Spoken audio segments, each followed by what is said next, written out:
And so when you have that point of view, then literally the world becomes your library to help you to become better at your craft. So at 13 years old, I had a I had a kill list. And so, you know, they used to do these rankings. It was Street and Smith basketball rankings.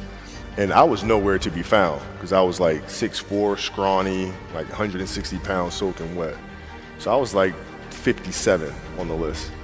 And so I would look at 56, 55, all the way up to number 1, who these players are, what club teams they played for. So when we go on an AAU travel circuit, I got to hunt them down, right? And so that became my mission in high school, is to check off every other person, all those 56 other names, hunt them down and knock them down. So when we played at 13, I would size you up and see what your strengths and weaknesses are. How do you approach the game? Are you silly about it? Are you goofy about it? Are you good at it just because you're bigger and stronger than everybody else, right? Or is there actually thought and skill that you put into it, right? And when I'd play to my weaknesses. I always work on the things during those games that I was weak at. Left hand, pull-up jump shot, post game, right? So I have a strategy. What was really your work ethic like, and for how long did you stay disciplined?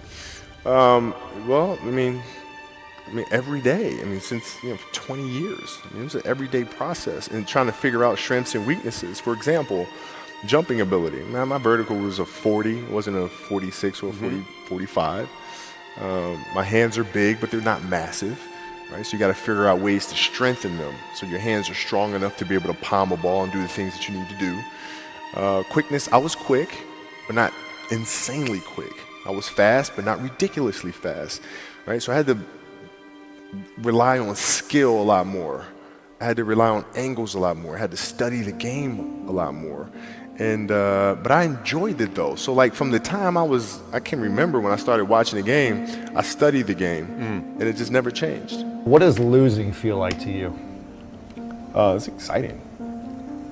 Why is it exciting?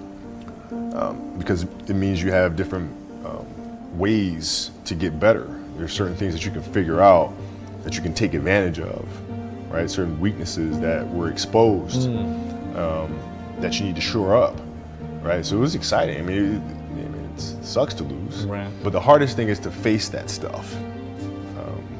That's a really, really tough challenge.